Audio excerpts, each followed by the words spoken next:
Okay, 2023 electricity கேள்வியை பாருங்க. இது வந்து ஒரு காந்தப்புலத்தோட மிக்ஸ் ஆகி வந்த ஒரு கேள்விதான், சரியா? ஆனால் ஈஸியான ஒரு கேள்விதான், சரியா? அழகா விளங்கி செஞ்சமாக இருந்தால் கஷ்டமாக இருக்கு. பாருங்க, பூஜ்ய அகத்தடையுடைய ஒரு முதல் எக்ஸ் ஆனது ஒரு ஒன்றில் காட்டப்பட்டுள்ளது. எக்ஸின் வோல்ட் அளவானது வெப்பநிலையை ஏக பரிமாண முறையாக சார்ந்திருக்கும். அதேவேளை 0 தொடக்கம் 100 பாகை வரை உள்ள ஒரு வெப்பநிலை வீச்சுக்கு 0 தொடக்கம் 20 மில்லி ஆம்பியர் வரையுள்ள ஒரு ஓட்டம் ஐயை ஓட்டம் ஏக பரிமாண முறையாக 0க்கும் 5 வோல்ட்டுக்கும் இடையே உள்ள ஒரு வோல்ட் அளவாக மாற்றப்படும். அதேவேளை அது தடை 6க்கு குறுக்கே ஒரு பயப்பு வோல்ட் அளவாக அளக்கப்படுகிறது. வெப்பநிலை 100ல இருந்து 0க்கு மாறும்போது மின்னோட்டம் 0ல இருந்து 20 மில்லி ஆம்பியருக்கு போகும். அழுத்தம் 0ல இருந்து 5 வோல்ட்டுக்கு போகும், சரியா? அது ஏக பரிமாண முறையில நடக்குது. அதாவது என்ன அர்த்தம்னு சொன்னால், 0ல இருந்து 100க்கு போகும்போது 0ல இருந்து 5 வோல்ட்டுக்கு போகுது தானே. அப்போ 0ல இருந்து 50க்கு போனால் இவர் அழுத்தம் 0ல இருந்து 2.5 போகும், சரியா? அதாவது அரைவாசி ஆகுனா இவரும் அரைவாசி. அதான் ஏக பரிமாண முறையில நடக்குது, அதாவது விகித சமனா நடக்குது அப்படிங்கிற மாதிரி அர்த்தத்துக்கு வருது. ஆர் ஓர் ஓம் தடையணி ஆர் இன் ஐவி சிறப்பியல்பு என்னது வரும்படியாக வரைக்க. ஏக பரிமாண மாற்றம் தானே, ஏக பரிமாண மாற்றம். ஐவி சிறப்பியல்பு வரைய போறீங்க. இது ஐ ஆகவும் வி ஆகவும் இருந்தால் ஏக பரிமாண வலை என்ன நடக்கும்? சரியா? ஏக பரிமாணம் அப்படிங்கிறதுக்கு அர்த்தம் என்னன்னா ஐ விகித சமன் வி, சரிதானே? அப்போ நம்மளுக்கு தெரியும் வி சமன் ஐஆர். ஆகவே இங்க சமப்படுத்துறதுக்கான மாறிலி தடையின் தடையாக காணப்படும். ஆகவே இப்படி இருக்கும் அந்த கிராஃப். அவ்வளவுதான். ஏக பரிமாணம் அப்படிங்கிறது விகித சமனா இருக்கும், சரியா? ஓகே. ஐக்கும் விக்கும் தான் கட்டாயம் வரையணும்னு இல்லை, விக்கும் ஐக்கும் வரையலாம். இங்கே வியும் இங்கே ஐ போட்டு வரைஞ்சிருந்தாலும் அவங்க மார்க்ஸ் தந்திருந்தாங்க, சரியா? இது ரெண்டும் புறமாற்றப்பட்டிருந்தாலும் மார்க்ஸ் தந்திருந்தாங்க. ஐக்கும் விக்கும் ஆன சிறப்பியல்பு வலை மேலவியும் கீழையும் இருந்தால் பிரச்சனை இல்லை. தடை யாரின் பெருமானம் யாதாக இருத்தல் வேண்டும். ஓகே, அவங்க சில தரவுகள் தந்திருக்காங்க தானே, அதை யூஸ் பண்ணி நம்ம தடையின் பெருமானத்தை காணுவோம். வி சமன் ஐஆர், ஆகவே ஆர் சமன் வி ஓர் ஐ. அழுத்தம் எவ்வளவாம்? 5 வோல்ட்டாம், இல்லையா? மின்னோட்டம் எவ்வளவு? 5 வோல்ட்டாக இருக்கும் போது மின்னோட்டம் 20 மில்லி ஆம்பியர். 20^10^3 சுருக்குங்க. 0 இருக்கும்போது அழுத்தம் 0, சரியா? 5 வோல்ட்டாக இருக்கும்போது ஏக பரிமாண மாற்றம் தானே, அதுக்குரிய மின்னோட்டம் 20^10^3 ஆம்பியர், சரி? அந்த டைம்ல உள்ள தடை காண்றீங்க. அந்த தரவுகளை யூஸ் பண்ணி ஆர் எவ்வளவு வரும்? 5/20^10^3, அதாவது 250 ஓம்னு வரும். 250 ஓம்னு நம்மளுக்கு ஆர் வரப்போகுது. அடுத்த கேள்வியை பாருங்க. எக்ஸின் வெப்பநிலை 25ஆக இருக்கும்போது தடைக்கு குறுக்கே உள்ள வோல்ட் அளவினதும் ஓட்டத்தினதும் பெருமானங்களை கணிக்க. இதிலிருந்து தடையில் உள்ள வலுவிரயத்தை காண்க. நம்ம ஏற்கனவே சொல்லி வச்சிருக்கோம் ஏக பரிமாண மாற்றம் அப்படின்னு சொல்லி. அதாவது 25 பாகை சி அப்படிங்கிறது நம்மளுக்கு தரப்பட்டிருக்க வீச்சின் 4ல் 1 பங்கு, இல்லையா? 4ல் 1 பங்கு. அதாவது அழுத்தம் இருக்காரு, அழுத்தத்தின் வீச்சுல 4ல் 1 பங்கு தான் நம்மளுக்கு என்ன நடக்க போகுது, வரப்போகுது. அதாவது 0ல இருந்து 100, 100 வந்து 4ஆல பிரிச்சிங்கன்னா உங்களுக்கு 25 வரும், இல்லையா? அதே மாதிரி 5 4ஆல பிரிங்க, உங்களுக்கு இப்போ உள்ள அழுத்தம் வரும். அப்ப நீங்க அதை எப்படி எழுதி காட்டுவீங்கன்னு சொன்னால், 25 பாகை சி ஆனது 100 பாகை சியின் 4ல் 1 பங்காகும் அல்லது 1/4 பங்காகும். எனவே தற்போதுள்ள அழுத்தம் வி சமன் 5/4, சுருக்குனா 1.25. அதான் தற்போது இருக்க அழுத்தம். இதே மாதிரி நீங்க மின்னோட்டத்துக்கும் பேசலாம், சரியா? 25 பாகை சி ஆனது 100 பாகை சியின் 1/4 பங்காகும். ஆகவே தற்போதுள்ள மின்னோட்டம் ஐ சமன் 20/4 தர 10^3 இருக்கும், இல்லை? ஆம்பியர்ல போட்டால், இல்லாட்டி 20/4 மில்லி ஆம்பியர் போடணும். 20/4 மில்லி ஆம்பியர், அதாவது 5 மில்லி ஆம்பியர், சரியா? இப்போ பாருங்க, தடையில் உள்ள வலுவிரயத்தை காண்க. அப்படிங்க என்ன செய்யணும் சொன்னால், பி சமன் ஐ ஸ்கொயர்ட் ஆர் போடும். ஐ எவ்வளவு? 5 மில்லி ஆம்பியர். அப்ப 5 தர 10^3 அவருண்ட வர்க்கம் இன்டூ ஆருக்கு பதிலா 250 ஓம், இல்லை? இதை நீங்க சுருக்கி எடுத்தீங்களாக இருந்தால் 6.25 தர 10^3 வெட்டணும், அல்லது 6.25 மில்லி வெட் அப்படின்னு நீங்க போடலாம். அல்லது இப்படி செய்யலாம், பி சமன் வி இன்டூ ஐயும் போடுங்க. ஏன்னா வியும் கண்டுபிடிச்சு தானே வச்சிருக்கீங்க. அப்போ உங்களுக்கு வரும் 1.25 தர 5 மில்லி ஆம்பியர், அதாவது 6.25 மில்லி வாட். அடுத்த கேள்வியை பாருங்கள். ஒரு தடை R1 ஆனது எக்ஸிற்கு சமாந்தரமாக தொடுக்கப்பட்டு ஒரு ஒன்றில் உள்ள சுற்றின் கம்பி பகுதி பிசி ஆனது ஒரு 2ல் உள்ளவாறு ஒரு தடை R2வினால் பிரதிபலிப்பு செய்யப்படுகிறது என கொள்க. மேலே A2வில் கணித்த பெருமானத்தில் R மாறாமல் உள்ளதெனவும் கொள்க. ஓகே, 250 ஓமாவே இருக்கும். முதல் ஒரு வோல்ட் அளவு VS உற்பத்தி செய்யும் போது R க்கு குறுக்கே செல்லும் ஓட்டம் I க்கான ஒரு கோவையை எழுதலாம். இப்போ விஎஸ் சார்பாகத்தானே கேட்குறாங்க. இங்கே பாருங்க, R2க்கும் Rக்கும் தான் விஎஸ்ங்கிற முழு அழுத்தமும் காணப்படுது. சரியா? அதில் Rக்கு மட்டும் உள்ள அழுத்தம் வின்னு தந்திருக்காங்க. அப்போ அதுல இருந்து நீங்க என்ன செய்யலாம் சொன்னால் விஎஸ் சார்பாக காணலாம். நான் செய்யறது விளங்குதான்னு பாருங்க. R2 சக Rக்கு விஎஸ். சரியா? ஆகவே Rக்கு வின்னு தரப்பட்டிருக்கு. இதுல இருந்து வியை நீங்க என்ன செய்யலாம்? விஎஸ் சார்பா காணலாம் தானே, விஎஸ் சார்பா காணலாம். இப்போ ஆருக்கு நீங்க என்ன செய்ய போறீங்க? வி சமன் ஐஆர் போட போறோம். வி சமன் ஐஆர் போட போறோம். வி சமன் அதுக்கு ஊடாக ஓடுற மின்னோட்டம் ஐ இன்டூ ஆர். ஆனா நீங்க என்ன செய்யலாம்? விக்கு பதிலா விஎஸ் ஓவர் R2 சக ஆர் இன்டூ ஆர் போடலாம். அதாவது விஎஸ் இன் கீழ் R2 சக ஆர் இன்டூ ஆர் சமன் ஐ இன்டூ ஆர்னு வந்துடும். இந்த ஆரும் கேன்சல் ஆகும். உங்களுக்கு ஐ வரும். என்னென்ன? விஎஸ் இன் கீழ் R2 சக ஆர். ஆனால் ஆர் உங்களுக்கு தெரியும் தானே, அதே பெருமானம் 250 ஓம். அதே பெருமானம் 250 ஓம். ஆகவே உங்களுக்கு ஐஎஸ் இல்லை ஐங்கிற பெருமானம் வந்துருச்சு. இதிலிருந்து முதலின் ஓட்டம் ஐஎஸ்க்கான ஒரு கோவையை எழுதுக. சரி, ஐஎஸ்க்கான ஒரு கோவை எழுதுறதுக்கு முன்னுக்கு முதல்ல நீங்க என்ன செய்யணும்னு சொன்னால், இங்க R1 ஒரு சமாந்தரமான தடை இருக்கு தானே, அந்த R1 தடையில எவ்வளவு ஓட்டம் இருக்கு அப்படிங்கறத பார்க்கணும். அந்த ஓட்டத்தை நான் வந்து ஐ டேஷ்னு சொல்றேன். சரியா? அப்ப நீங்க அதை வந்து நீங்க எழுதி காட்டணும். R1க்கு ஊடான மின்னோட்டம் ஐ டேஷ் என்க. சரியா? R1க்கு என்ன செய்ய போறோம்? வி சமன் ஐஆர் போட போறோம். R1க்கு வி சமன் ஐஆர் போடுவோம். வி எவ்வளவு? இவருக்கு குறுக்கே உள்ள அழுத்தம் பாருங்க, அது விஎஸ் ஆக இருக்கும். இவ்வளவும் விஎஸ் ஆக இருக்கும். விஎஸ் சமன் ஐக்கு பதிலாக ஐ டேஷ்ட் இன்டூ ஆருக்கு பதிலாக R1. இதை வந்து நீங்க என்ன செய்யலாம் சொன்னால் ஐ டேஷ்ட் காணலாம். ஐ டேஷ்ட் காணலாம். என்னன்னு வரும்? விஎஸ் ஓவர் R1 வரப்போகுது. இப்ப பாருங்க, ஐஎஸ்ங்கிறது கேட்சவின் முதலாம் விதிப்படி ஐ டேஷ்ட் சக ஐயாக இருக்கும். ஐஎஸ் சமன் ஐ டேஷ்ட் சக ஐ. ஐ நீங்க கண்டுபிடிச்சு வச்சிருக்கீங்க, ஐ டேஷ்டும் கண்டுபிடிச்சு வச்சிருக்கீங்க. ரெண்டையும் கூட்டுங்க. கூட்டினால் ஐஎஸ்க்கான ஒரு கோவை எழுதுக. அப்ப நீங்க அந்த விஎஸ் பொது எடுக்க வேண்டிய அவசியம் இல்லை, சும்மாவே நீங்க கொடுக்கலாம். விஎஸ் ஓவர் ஆர் சக விஎஸ் ஓவர் R2 சக 250. அடுத்தது, மேலே B1லும் B2லும் உள்ள கோவைகளை பயன்படுத்தி ஆர் சக R2 எனின் விகிதம் ஐஎஸ் இன் கீழ் ஐக்கு என்ன நடைபெறும் என குறிப்பிடுக. இதன் பௌதீக முக்கியத்துவம் யாது அப்படின்னு கேட்குறாங்க. அதாவது நீங்க என்ன செஞ்சு வச்சிருக்கீங்க? ஃபர்ஸ்ட் ஐ கண்டிருக்கீங்க, அதுக்கப்புறம் ஐஎஸ் கண்டுபிடிச்சு வச்சிருக்கீங்க. இதுல இருந்து ஐ ஓவர் ஐஎஸ் பத்தி அவங்க பேசுறாங்க. ஐ ஓவர் ஐஎஸ் நான் ஒருக்கா கொஞ்சம் எடுத்து பார்க்குறேன். சரியா? நான் கொஞ்சம் அடிச்சுட்டு ஐ ஓவர் ஐஎஸ் என்னவா இருக்குன்னு பார்ப்போம். சரியா? நீங்க ஐக்கு ஒரு கோவை எடுத்து வச்சிருந்தீங்க இல்லையா? என்னது என்ன வந்துச்சு? விஎஸ் ஓவர் ஆர் சக R2 250 சக R2 ஏதோ 250 சக R2. ஐஎஸ்ங்கிறது நமக்கு தெரிஞ்ச விஎஸ் ஓவர் R1 சக விஎஸ் ஓவர் 250 சக R2. இப்போ என்ன செய்ய போறேன்னு சொன்னால், இந்த I1 கொஞ்சம் சுருக்க போறேன். சரியா? ஒரு போமாசி எடுப்போம். R1 இன்டூ 250 சக R2, அதான் போமாசி. அப்ப மேல பார்த்தால் R1 சக 250 சக R2 இன்டூ விஎஸ்ன்னு வரப்போகுது. இதை கொண்டு போய் நீங்க பிரதியிடம் ஐ ஓவர் ஐஎஸ்க்கு பதிலாக ஐஎஸ் இருக்காது, அவர் தலைகீழ மாத்தி பெருக்கலாம் தானே. அப்ப நான் தலைகீழ மாத்தி பெருக்கும் போது R1 இன்டூ 250 சக R2 ஓவர் எல்லாமே கூட்டு போடுறாங்க. R1 சக R2 சக 250 இன்டூ விஎஸ்ன்னு வருது. இதை கொஞ்சம் நீங்க சுருக்கி பாருங்க. சுருக்கி பார்த்தால் உங்களுக்கு என்னன்னு வரும்? சுருக்கி பார்த்தால் உங்களுக்கு R1 ஓவர் R1 சக R2 சக 250 அப்படி வருது. சரி, அவங்க வந்து சமநிலை வந்து R2 சக R அப்படித்தானே தாராங்க. அப்படின்னா இது ஆர்லே போடுறேன். சரியா? R1 இன் கீழ் R1 சக R2 சக R எப்படி இருக்காரு? இப்போ R1ங்கிறது R2 சக R விட மிக பெரிதாக இருக்குன்னு வச்சுக்கோங்க. R1ன்றது R1 சக R2 சக R, இதை விட R1ங்கிறவர் மிக பெருசா இருக்குன்னு வச்சுக்கோங்க. சரியா? மிக பெருசாக இருக்கு. அப்போ இவரை நீங்க புறக்கணிக்கலாம், இவரை நீங்க விட்டுறலாம் இல்லையா? அவரை நீங்க விட்டுறலாம். அதாவது இந்த R2 சக Rங்கிற பெருமானம் R1ஓட ஒப்பிடும்போது ரொம்ப சின்னது. ஏதோ இவர் 1 மாதிரியும் இவங்க 0.000001 மாதிரியும் இருப்பாரு. அப்ப நீங்க இவரை புறக்கணிக்கலாம். சரியா?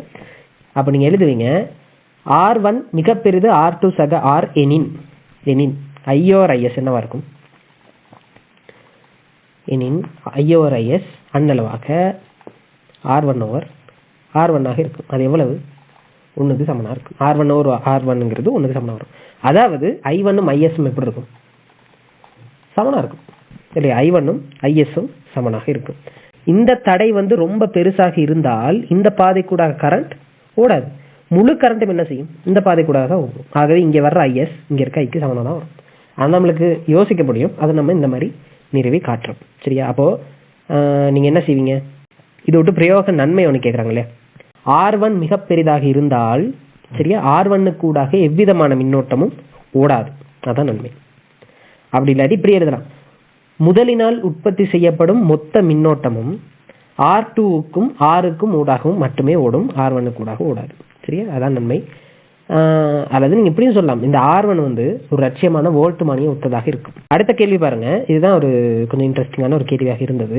ஒரு கணினி வன்தட்டு இயக்கி ஹார்ட் டிஸ்க் டிரைவ் HDDன்னு சொல்றது ஒரு தட்டையான வட்ட வடிவில் படியும் ஒரு மெல்லிய படலத்தின் சிறிய பிரதேசங்களை காந்தமாக்குவதன் மூலம் தரவு தேக்கி வைக்கப்படுகிறது. ஒரு 3இல் காட்டப்பட்டுள்ளவாறு வட்டின் அச்சினூடாக செல்லும் ஒரு உருளைக்கோள் அவ்வட்டை கரங்க செய்ய பயன்படுத்தப்படுகிறது. வட்டு கரங்கும் போது வட்டில் தேக்கி வைக்கப்படும் தகவல்கள் வட்டிற்கு சற்று மேலே வைக்கப்பட்டுள்ள ஒரு பக்கத்தின் நீளம் D ஆன ஒரு கடத்தும் கிடை சதுர தடமாகிய வாசிக்கும் அல்லது எழுதும் தலையில் பிறப்பிக்கப்படும் ஒரு தூண்டிய மின்னியக்கு விசையாக வாசிக்கப்படும். வட்டு ஒரு மாறா கோண வேகம் ஒமேகாவுடன் கரங்குகிறது. வட்டு கரங்கும் போது வட்டின் மையத்திலிருந்து இடைத்தூரம் R இருக்கும் தடத்தின் அதே பருமன் உள்ள தனியாக்கிய காந்த பிரதேசம் கடத்தும் தடத்திற்கு கீழே செல்கிறது. R ரொம்ப பெருசாம் D விட. சரியா? R ரொம்ப அந்த Dங்கிற அந்த சதுர தடம் இருக்குல்லையே, இந்த சதுர தடம் ரொம்ப சின்னதா, சரி, ரொம்ப சின்னதா இருக்காங்க. அதான் சொல்ல வர்றாங்க. இக்காந்த பிரதேசம் மேல் நோக்கி உள்ள காந்தப்பாய் அடர்த்தி B உடைய ஒரு சீரான காந்த புலத்தை உண்டாக்குகிறது. மேலே இருந்து பார்க்கும்போது காணப்படும் சதுர தடத்தின் ஒரு பெருப்பித்த படம் காட்டப்பட்டுள்ளது. காந்த பிரதேசம் முற்றாக தடத்துக்கு கீழே இருக்கும்போது காந்த பிரதேசத்தினால் உண்டாக்கப்படும் காந்தப்புலம் தடத்தின் தளத்திலிருந்து வெளியே வழிபடுத்தப்படும். ஓகே, முதலாவது கேள்வி பாருங்க, நான் இதை அளிக்கிறேன். தூண்டிய மின்னியக்க விசை சிக்மா EMF ஆனது நேரம் T உடன் மாறலை பின்வருமாறு பரும்படியாக வரைகிறது. T1 ஆனது புலம் தடத்தின் உள்ளே புகும் தருவாயில் உள்ள நேரமாக, T2 ஆனது தடம் முற்றாக புலத்தினுள்ளே இருக்கும் போது உள்ள நேரமாக, மற்றும் T3 ஆனது புலம் தடத்தில் இருந்து முற்றாக வெளியேறும் தருவாயில் உள்ள நேரமாக. சரி, இவர் தான் அந்த உணர்ற சதுர தடம். சரியா? இந்த சதுர தடம் காந்த புலத்துல ஏற்படுற மாற்றத்தை தான் உணரப்போகுது. என்ன நடக்குதுன்னு பாத்தீங்கன்னா, இந்த ஹார்ட் டிஸ்க்ல சின்ன காந்தங்களாக இருக்க தகவல்களை சேமித்து வச்சிருக்கு. இந்த வாசிக்கிற இந்த தலைக்கு நேர் கீழாக ஒரு காந்தம் கடந்து போகும்போது என்ன நடக்கும்னு சொன்னால், இந்த சதுர தடம் அதை சென்ஸ் பண்ணக்கூடியது. சரி, அதாவது ஒரு காந்த புலம் மாறும்போது உடனடியாக இவரில் ஒரு மின்னியக்க விசை தூண்டப்படுது. இப்ப பாருங்க, T1 T2 T3 அப்படின்னு 3 டைம்ஸ் தந்திருக்காங்க இல்லையா? T1 ஆனது புலம் தடத்தினுள்ளே புகும் தருவாயில் உள்ள நேரம். இவர் ஒரு மாறா கோண வேகத்துல சுற்றுறாரு. அதையும் நீங்க நோட் பண்ணிக்கணும், மாறா கோண வேகத்துல சுற்றுறாரு. T2ங்கிறது தடம் முற்றாக புலத்தினுள்ளே இருக்கும் போது உள்ள நேரமாக, மற்றும் T3 ஆனது தடத்திலிருந்து முற்றாக வெளியேறும் தருவாயில் உள்ள நேரமாக. என்னன்னு சொன்னால், இவர் சுத்திக்கிட்டு இருக்காரு இப்படித்தானே. இப்ப இந்த தட்டுல ஒரு பகுதியில ஒரு காந்தம் இருக்க போகுது. சரியா? ஏதோ ஒரு தரவு, இந்த காந்தத்துல இருந்து காந்த புலங்கள் உருவாகும் தானே. சரி, இந்த காந்த புலங்கள் உருவாகும் தானே, இதுதான் நம்ம வாசிக்கிற தலைன்னு சொல்லுவோம். இவரை சுத்தும் போது இந்த காந்த புல கோடுகள் இந்த தலையில இருக்க அந்த சென்சஸ் என்ன செய்ய போகுதுன்னா வெட்ட போகுது. சரி, அப்படி வெட்டும் போது மின்னியக்க விசை தூண்டும். சரியா? அப்ப யோசிச்சு பாருங்க, ஆரம்பத்துல இந்த தலைக்குள்ள சரியா காந்த விசை கோடுகள், அதாவது புகுற கணத்துல, அத்தனை T1 சொல்றாங்க. T1ல பாத்தீங்களா இருந்தால் இந்த தலைக்குள்ள காந்த விசை கோடுகள் நுழைய போகுது. சரியா? அதாவது இந்த மூடிய தடத்துக்குள்ள, இந்த சதுர தடத்துக்குள்ள காந்த விசை கோடுகள் நுழைய போகுது. அப்படி நுழையுமாக இருந்தால் இந்த சதுர தடத்துல என்ன நடக்கும்? மின்னியக்க விசை தூண்டப்படும். அது பிளஸ் நடக்கும் EMF. சரியா? டைம் ஆரம்பத்துல, அதாவது இவர் வேற எங்கேயோ இருந்திருப்பாரு அந்த காந்தம், அப்ப எந்த மின்னியக்க விசையும் தூண்டப்பட்டு இருக்காது. T1ங்கிற டைம் வரும்போது இந்த காந்த விசை கோடுகள் இந்த தடத்துக்குள்ள நுழைய போகுது. தடத்துக்குள்ள காந்த விசை கோடுகள் நுழையமாக இருந்தால் என்ன நடக்கும்? மின்னியக்க விசை தூண்டப்படும். சரியா? மாறா கோண வேகத்துல தானே சுத்துறார். அப்போ இந்த தடத்துக்குள்ள காந்த விசை கோடுகளின் எண்ணிக்கை அதிகரிப்பு மாறா வீதத்துல கூடும். மாறா வீதத்துல காந்த விசை கோடுகள் கூடுனால் மாறா மின்னியக்க விசை தூண்டப்படும். அது மாறாது. ஓகே, ஃபுல்லா உள்ளுக்கு நுழைஞ்சிட்டு மறுபடி வெளியே போறான்னு வைங்களேன். வெளியே போகிற ஃபுல்லா நுழைஞ்சதுக்கு பிறகு உள்ள டைம் வந்து T2 அப்படின்னு சொல்றாங்க. T2 அதையும் குறிப்போம். ஓகே, இப்போ வெளியே போக போறேன். வெளியே போகும்போது இந்த தடத்துக்குள்ள காந்த விசை கோடுகள் எண்ணிக்கை குறைய போகுது. சரியா? அப்பயும் ஒரு காந்தப்புல மாற்றம் இருக்கு. ஆனால் ஆரம்பத்துல காந்த விசை கோடுகள் கூடுச்சு, இப்ப குறையுது. ஆகவே தூண்டப்படுற மின்னியக்க விசைகள் எதிரெதிர் திசையில இருக்கு.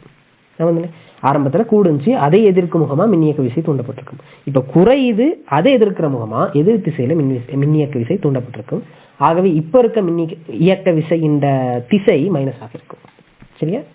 தடத்தை விட்டு சீரான ஒரு மாறா வேகத்துல தான் சுத்திக்கிட்டு வெளியே போறார். ஆகவே மாறா மின்னியக்க விசை தான் மறையில தூண்டப்படும். சரியா? ஃபுல்லா வெளியே போனதுக்கு பிறகு டைம் என்னவா இருக்கும்? T3 ஆக இருக்கு. இந்த காந்தம் அப்படியே போயிருச்சு. இனிமே 0 காணப்படும். விளங்குதா? இந்த காந்த விசை கோடுகள் உங்களுக்கு நுழையிறதுக்கும் வெளியே வாரத்துக்கு எடுக்கிற டைம்கள் சமனா இருக்கும். அப்ப இந்த வீச்சம் சமனாக இருக்கு. சரியா? அதே மாதிரி ஆரம்பத்துல இங்க ஒரு 10 கோடுகள் இருக்குன்னு வச்சுக்கோங்க. ஆரம்பத்துல 0ல இருந்து 10க்கு அதிகரிச்சிருக்கும், பிறகு 10ல இருந்து 0க்கு குறைஞ்சிருக்கும். அப்ப அந்த காந்த விசை கோடுகள்ல ஏற்படுற மாற்றங்கள் பாத்தீங்கன்னா சமம். இங்க 10 கூடுது, இங்க 10 குறையுது. ஒட்டுமொத்தமா 10 தான் மாற்றம். சரிதானே? அப்ப தூண்டப்படுற மின்னியக்க விசைகளும் சமனா இருக்கும்.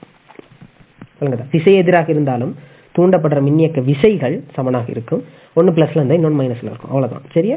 அப்ப அந்த விஷயங்கள்லாம் பார்த்து நீங்க ஒரு சரியாக சமச்சீரான ஒரு பல்சன் வரைஞ்சிருப்பீங்களாக இருந்தால் பூரணமான மார்க்ஸ் கிடைக்கும். தடமுற்றாக காந்த பிரதேசத்தின் உள்ளே இருக்கும் போது காந்த பாயம் பையிற்கான ஒரு கோவையை B, D ஆகியவற்றின் சார்பில் எழுதுக. அலகு பரப்புல உள்ள காந்த விசை கோடுகள் தான் சரியா காந்த பாயம் அப்படின்னு சொல்றது. ஆனா இங்க அலகு பரப்பு கிடையாது, D வர்க்கம் தான் பரப்பு. இந்த சதுர தடத்தின் பரப்பு D வர்க்கம், BD வர்க்கமாக இருக்கும். BD வர்க்கம். சரியா? அடுத்த கேள்வி பாருங்க. காந்த பிரதேசம் தடத்தை கடந்து செல்வதற்கு எடுக்கும் நேரம் டெல்டா Tக்கான ஒரு கோவையை dr ஒமேகா ஆகியவற்றின் சார்பில் எழுதுக. காந்த பிரதேசம் வட்டின் மையத்திலிருந்து ஒரு இடைத்தூரம் r இல் இருக்கின்றது என கொள்க. அதாவது இந்த காந்த பிரதேசம், நான் வேற ஒரு பெண்ணில் எழுதுறேன். இந்த காந்த பிரதேசம் மையத்துல இருந்து r தூரத்துல இருக்காம். சரியா? அந்த r விட ஒப்பிடும்போது தான் D ரொம்ப ரொம்ப சின்னது அப்படின்லாம் சொன்னாங்க. சரியா? இப்ப பாருங்க, டெல்டா Tக்கான ஒரு கோவை தான் கேட்கறாங்க. இந்த காந்த பிரதேசம் Dங்கிற தூரத்தை தான் தலைக்கு கீழே கடக்கணும். சரியா? இதுதான் தலை. ஓகே, இதுக்கு கீழே இங்கிருந்து இங்க காந்த பிரதேசம் போனுச்சுன்னா அது கடந்துருச்சு இல்லையா? அப்ப இவர் போன தூரம் பாத்தீங்களாக இருந்தால் D ஆக இருக்கும். அந்த காந்த பிரதேசம் போற தூரம் D. சரியா? ஒமேகாங்கிற கோண வேகத்துல சுத்துறாரு இல்லையா? அப்ப இந்த பிரதேசத்துக்கான வேகம் என்னது? இவர்கிட்ட ஆரை தெரியும், R. சரியா? அப்ப இவர்கிட்ட வேகம் V சமன் R ஒமேகான்னு சொல்லலாமா? இல்ல, இந்த இடத்துல R ஒமேகா வேகம், தூரம் தெரியும் D. ஆகவே நேரம் டெல்டா T காணலாம். S சமன் UT இல்லையா? அப்ப Tங்கிறது S over U. Sக்கு பதிலா D, Uக்கு பதிலா R ஒமேகா. இதுதான் டெல்டா T ஆக இருக்கும். ஈஸியான ஒரு கேள்வி. மேலே C2, C3 ஆகியவற்றுக்கான உங்கள் விடைகளை பயன்படுத்தி அல்லது வேறு விதமாக தடத்தில் தூண்டும் மின்னியக்க விசையின் பருமன் ஈக்கான ஒரு கோவையை BDR ஒமேகா ஆகியவற்றின் சார்பில் எழுது. அங்க இருக்க குறியீடுகள்லாம் பார்த்து நீங்க பயப்படாதீங்க. நீங்க என்ன குறியீடு வேணும், தமிழ்ல வேணாலும் நீங்க குறியீடு போட்டுக்கலாம். குறியீடுகளை பார்த்து பயப்படாதீங்க. அப்படின்னா என்னங்கிறத விளங்கப்படுத்துறாங்க தானே, அப்ப நீங்க அதை நேரடியாக எழுதலாம். சரியா? அதாவது தூண்டப்படுற மின்னியக்க விசைங்கிறது காந்த பாய மாற்று வீதம். சரி, உண்மையிலேயே அது விட்டு மைனஸ் ஆகிருக்கும். மைனஸ் காந்த பாய மாற்று வீதம் தான் ஈயாக காணப்படும். ஆனா நம்மளுக்கு பருமன் மட்டும் தானே தேவை. ஆகவே காந்த பாய மாற்று வீதம் அது delta phi over delta t. நீங்க ஆல்ரெடி டெல்டா பை கண்டுபிடிச்சு வச்சிருக்கீங்க. என்னது? BD வர்க்கம் ஓவர் டெல்டா T எழுதிட்டோம். D over R omega. சுருக்குங்க, தூண்டப்படுற மின்னியக்க விசை வரும். D கேன்சல் ஆகும். BDR ஒமேகா தான் தூண்டப்படுற மின்னியக்க விசையாக இருக்கும். சரியா? ஈஸியான ஒரு கேள்வி. அடுத்த பாருங்க, காந்தப்பாய மாற்று வீதம் தூண்டப்படும் மின்னியக்க விசைக்கு சமனா இருக்கும். நீங்க ஞாபகம் வச்சுக்கணும். 62.5 மில்லிமீட்டர் உடைய ஒரு வட்டத்தட்டின் பரப்பளவில் அரைவாசியானது இவ்வளவு தனியாக்கிய சீராக பரம்பிய சதுர காந்த பிரதேசங்களினால் நிரப்பப்பட்டுள்ளது. 12.5 மில்லிமீட்டர் உடைய ஒரு உருளை கோலில் காந்த பிரதேசங்கள் இல்லை. அதாவது நடுவுல இருக்க உருளை கோல் இருக்காருல்ல, இவர் இல்ல, இதுல எந்த விதமான காந்த பிரதேசமே இல்லையா. அதை விட்டு 6 தந்திருக்காங்க. ஓகே, காந்த பிரதேசம் ஒன்றின் ஒரு பக்கத்தின் நீளம் D கணிக்க பை அப்படின்னு எடுத்துக்கிட்டான். மொத்தமா எத்தனை காந்த பிரதேசங்கள் இருக்கான்? 1 தர 10 13 தனியாக்கிய காந்த பிரதேசங்கள் இருக்கான். பரம்பலா இருக்கான். சரியா? 62.5 மில்லிமீட்டருடைய வட்டத்தட்டின் பரப்பளவில் அரைவாசி 1/1013 தனியாக்கிய சீராக பரம்பிய சதுர காந்த பிரதேசங்கள்ல நிரப்பப்பட்டிருக்கும். சரியா? ஓகே. முதல்ல நீங்க என்ன செய்ய போறீங்கன்னு சொன்னால், கோள் இல்லாமல் காந்த பிரதேசம் இருக்கக்கூடிய பரப்பளவு என்னன்னு பார்ப்போம். சரியா? கோள் இல்லாமல் காந்த பிரதேசம், அதாவது இந்த உருளைக்கோள்ல காந்த பிரதேசமே இல்லை தானே, அப்ப அவர் இல்லாம காந்த பிரதேசம் இருக்கக்கூடிய மொத்த பரப்பளவு என்ன அப்படிங்கறத பார்ப்போம். சரியா? அப்ப நீங்க எழுதுவீங்க, காந்த பிரதேசம் இருக்கக்கூடிய மொத்த பரப்பளவு சமன் என்ன செய்வீங்க, முழு வட்ட பரப்பளவுல இருந்து இந்த சின்ன வட்ட பரப்பளவை கழிச்சு விட்டீங்கன்னா சரி. அதாவது பை இன்டூ முழு வட்டத்துக்கான ஆரை என்னது 62.5 பையார் வர்க்கம் மைனஸ் ஒரு பையனை போட்டு எடுத்துட்டேன். இந்த சின்ன வட்டத்தை கழிக்க போறீங்க, அது எவ்வளவு 12.5 அவருடைய வர்க்கம். இப்போ இதை நீங்க ஈஸியா சுருக்கலாம். ஒரு சுருக்கல் மெத்தட் தெரியும் தானே, ஏ வர்க்கம் மைனஸ் பி வர்க்கத்தை நீங்க சுருக்கணுமா இருந்தால் ஏ சக பி சய into A plus B into A minus பின்னு போடலாம். இது என்னது ஏ ஸ்கொயர் மைனஸ் பி ஸ்கொயருக்கான காரணிகளாக இருக்கும். இது நம்மளுக்கு தெரியுது. அந்த முறையில் நீங்க இதை சுருக்குங்க. 62.5 மைனஸ் 12.5னா 62.5ஐயும் 12.5ஐயும் கழிங்க, அப்புறம் ரெண்டையும் கூட்டுங்க, ரெண்டையும் பெருக்கி விட்டீங்கன்னா உங்களுக்கு வரும். பையையும் அவங்க 3ன்னு எடுக்க சொல்றாங்களே, பையையும் அவங்க 3ன்னு எடுக்க சொல்றாங்க. ஆகவே நீங்க சுருக்குறது ஈஸியாக இருக்கும். ஆனா இது நம்மளோட இறுதி விடை இல்லை. ஆகவே நீங்க இதை சுருக்காட்டியும் பிரச்சனை இல்லை. சரியா? இது காந்த பிரதேசம் இருக்கக்கூடிய மொத்த பரப்பளவு. இப்ப எவ்வளவு காந்த பிரதேசம் மொத்தம் இருக்கு, இவர்கிட்ட அரைவாசி. சரி, அப்ப நீங்க அதை எழுதுவீங்க. தற்போது காந்த பிரதேசம் பரம்பியுள்ள பரப்பளவு, தற்போது காந்த பிரதேசம் பரம்பியுள்ள பரப்பளவு இவர்கிட்ட அரைவாசி π/2 இன்டூ நீங்க சுருக்குவீங்கல்ல அது வரும். அதாவது 62.5 வர்க்கம் மைனஸ் 12.5 வர்க்கம். அதுதான் தற்போது இருக்க காந்த பிரதேசத்தின் பரப்பளவாக இருக்கும். ஹார்ட் டிஸ்க்ல சின்ன சின்ன பெட்டியா, சரியா, இந்த பரப்பளவுல இந்த π/2 இன்டூ 62.5 வர்க்கம் மைனஸ் 12.5 வர்க்கம் அப்படிங்கிற இந்த பரப்புக்குள்ள இந்த சின்ன சின்ன பெட்டிகள் எத்தனை இருக்காம், 1/1013 இருக்காம், 1013 இருக்காம். சரியா? ஒருத்தருக்கு பரப்பளவு எவ்வளவு, ஒருத்தருக்கு பரப்பளவு டி ஆக இருந்தால் டி வர்க்கம். அதுல மொத்தமா இவ்வளவு பேர் இருக்காங்களாக இருந்தால் அது இதால பெருக்கி விட்டீங்கன்னா மொத்த காந்த பிரதேசங்களோட பரப்பளவு வரும். அதைத்தானே நீங்க இன்னொரு விதமா கண்டுபிடிச்சு வச்சிருக்கீங்க. அது ரெண்டையும் சமப்படுத்தினால் நீங்க டிஏ பெறலாமா? இல்ல பெறலாம். அப்ப நம்ம என்ன செய்ய போறோம்னா அதை செய்ய போறோம். நான் இதை கொஞ்சம் அழிச்சிட்டு எழுதுறேன். 1/1013 மடங்கு டி வர்க்கம். சரி, ஒருத்தருக்கு டி வர்க்கம். ஆகவே 1/1013 பேர் இருக்காங்க.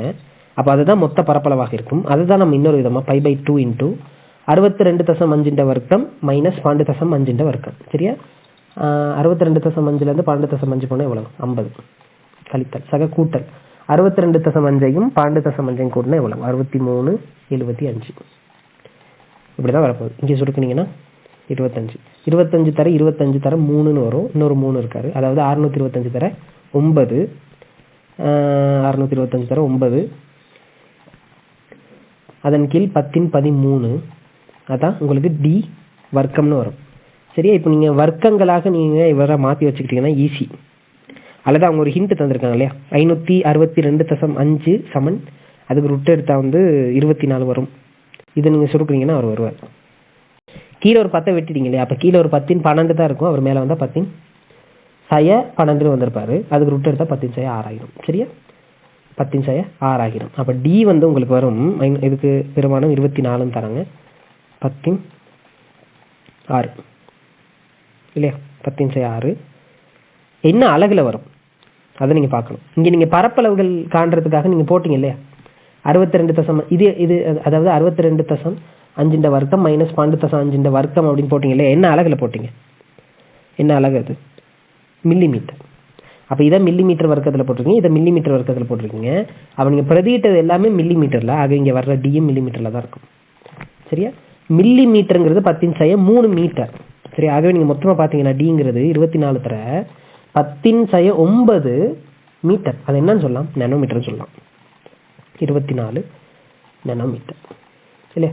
அப்ப இந்த தலையை பாத்தீங்கன்னா 24 நானோமீட்டர் அளவுக்கு ரொம்ப சின்னது. சரி, இந்த மாதிரி நிறைய பேர் இருப்பாங்க. நிறைய பேர் தான் சேர்ந்து அந்த சதுர தடங்களை வாசிக்க போறாங்க. அப்ப இப்படி வருது நம்மளுக்கு டி. ஓகே, 6வது கேள்வியை பாருங்க. பி சமன் 1/13 டெஸ்லா ஆகும். கறங்கும் வட்டின் கோணக்கதி 540 ரேட்/செகண்ட் -1 ஆகும் இருப்பின் வட்டின் பரிதியில் r சமன் 62.5 மில்லிமீட்டர் அமைந்துள்ள காந்த பிரதேசத்தின் தடத்திற்கு கீழாக செல்லும்போது தடத்தின் மீது தூண்டப்படும் மின்னியக்க விசையை கணிக்க. மறுபடி அதே பாட்டுக்கு போறோம். என்ன நடக்க போகுது? சமன்பாடு தெரியும். நம்ம ஆல்ரெடி ஈங்கிறது பிடி ஆர் ஒமேகான்னு நிறுவி வச்சிருக்கோம். அப்போ நம்ம திருப்பூருக்கா அதே வேலை செய்ய வேண்டியது இல்லை. சரி, இந்த சமன்பாட்டில் பிரதியிட வேண்டியதான். ஈக்கு பதிலாக பி 1 தர 10⁻3 24 தர 10⁻9 கண்டுபிடிச்சிட்டோம். ஆர் எவ்வளவு? 62.5 மில்லிமீட்டரில் இருக்குது. இப்போ நீங்கள் மில்லிமீட்டர்லேயே போட இயலாது. ஏன்னா இப்போ நம்ம காண்றது என்னது? தூண்டப்படுற மின்னியக்க விசை வோல்ட்டில் வரணுமாக இருந்தால் நீங்கள் வந்து மீட்டருக்கு மாற்றணும். அப்போ 10⁻3 போடுவீங்க. இன்டூ ஒமேகா 540 இல்லை 540. சுருக்கி எடுக்க உங்களுக்கு 0.81 நானோ வோல்ட்னு வரும். சரி, அதாவது 0.81 தர 10⁻9 வோல்ட் அப்படின்னு வரும்.